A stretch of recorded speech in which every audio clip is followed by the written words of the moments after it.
Free Palestine! Free Palestine! Can I ask anyone who doesn't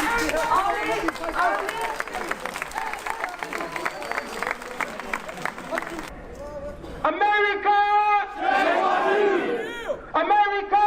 Shame on you! England! Shame on you! Pakistan! Shame on you! BBC! Shame on you! Israel! Shame on you! Israel! Shame on you! I would like to welcome our brothers in humanity, our Jewish brothers, and I want to clarify something. The religion of Judaism, welcome them. The religion of Judaism has nothing to do with Zionism. They are not Zionists. The Zionists are only less than 100 years old.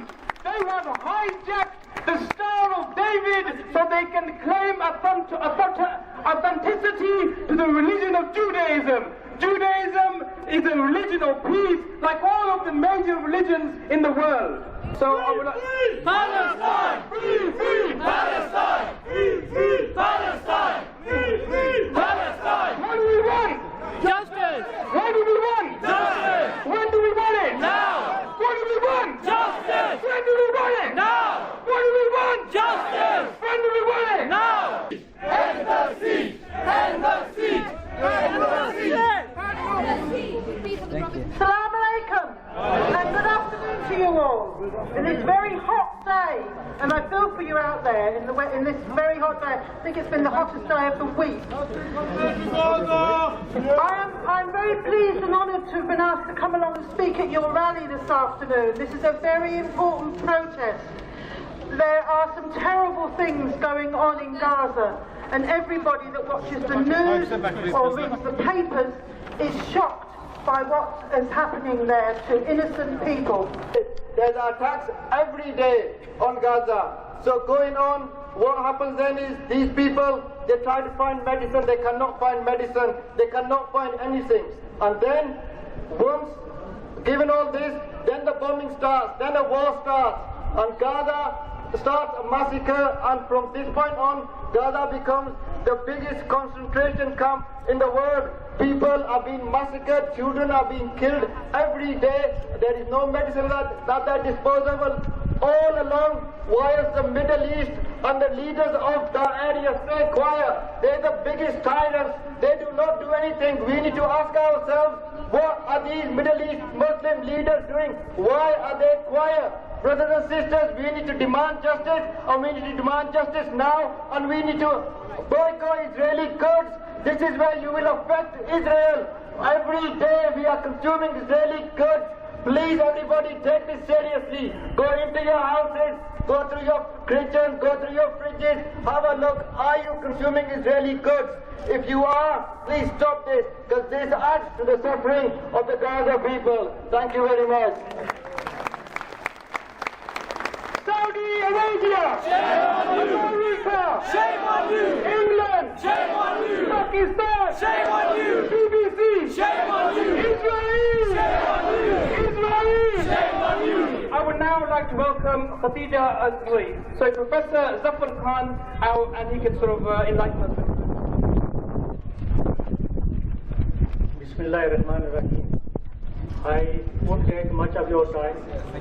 I had made few notes for this meeting today, but I have heard enough, and I echo everything that has been said by speakers before me.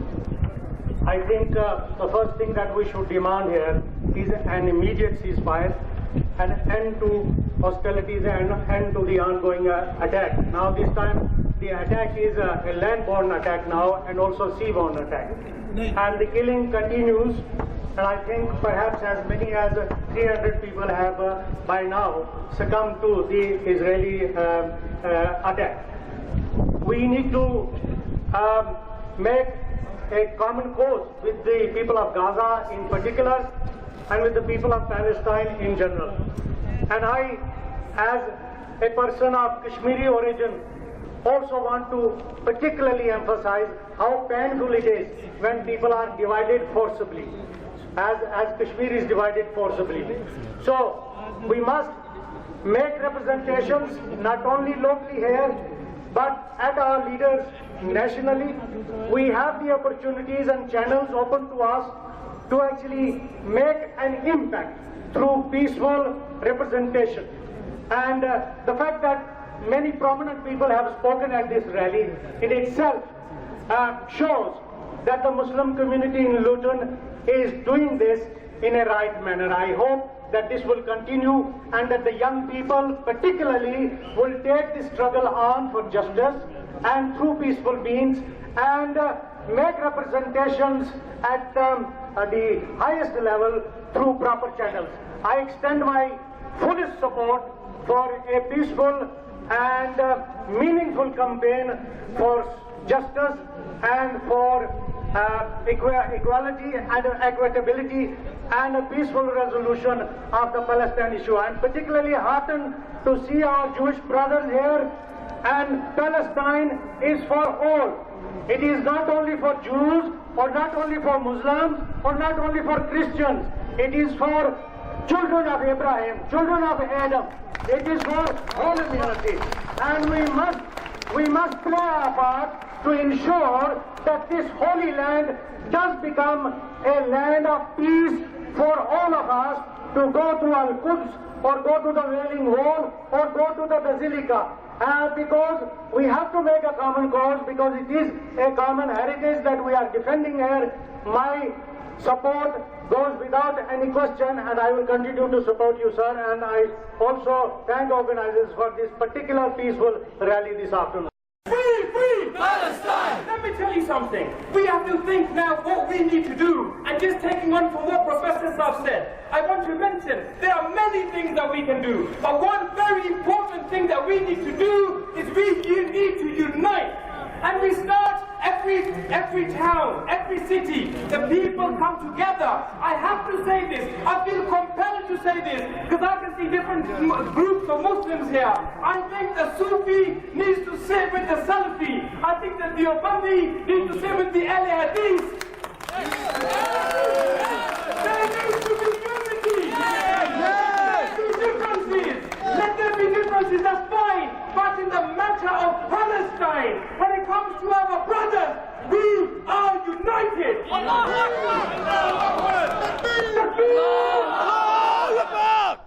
just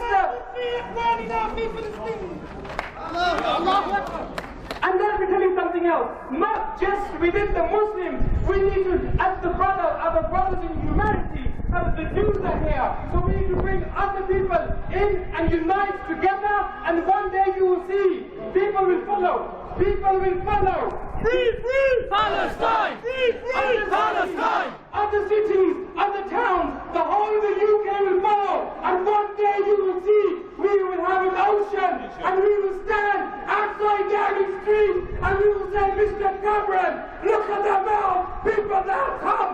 Takbir! Allahu Akbar! Takbir! Allahu Akbar! Takbir! Allahu Akbar! End the siege! End the siege! End the siege! End the siege! The owner of Israel's largest free paper says that Gaza needs to be returned to the Stone Age. The truth is that Israel can return Gaza to any historical epoch it wished. Because Israel is not really a country. Israel is not really a nation state. Israel is a glorified aircraft carrier in the fleet of the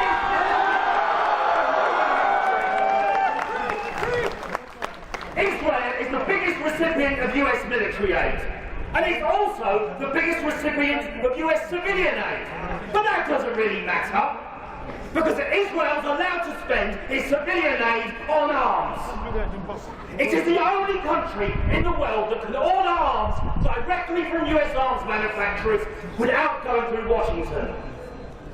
It is also the only country in the Middle East with nuclear weapons, and it's for that reason that quite literally Israel gets away with murder.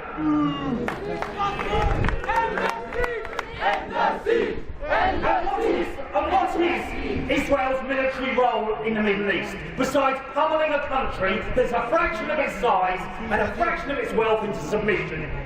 The military role of Israel is to send a signal to the oil-producing countries of the Middle East that you can produce oil, that you can distribute oil, you can sell oil, but only on the terms and conditions of the United States.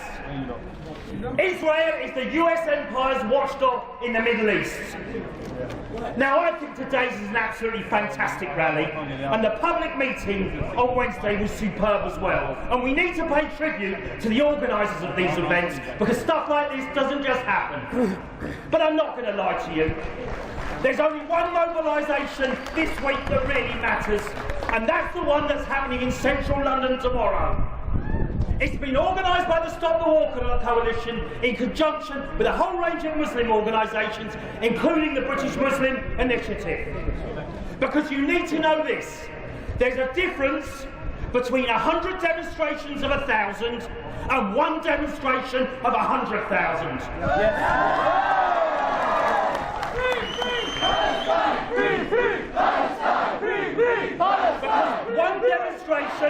One demonstration of 100,000 will be noticed by the British government and the Israeli state, especially when that demonstration assembles at 10 Downing Street and proceeds to march to the Israeli embassy.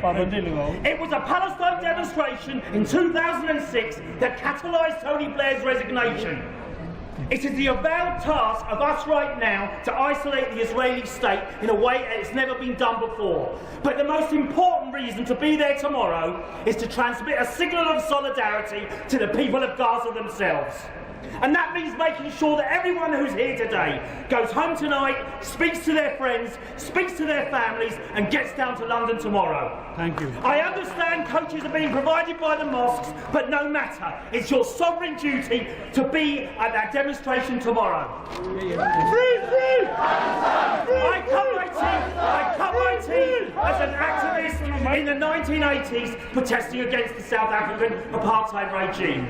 And people said to me, allies, they said to me, I'm with you, brother, but it will never happen. But it did. The greatest victory the Israelis can achieve for us now is for us to lose hope. Thank you. So I look forward to seeing you all tomorrow, and here's a chant that you can take with you. From the river to the sea, Palestine will be free. From the river to the sea, Palestine will be free. From the river to the sea, Palestine will be free. Thank you, brothers and sisters. Free, free! Palestine! Free, free!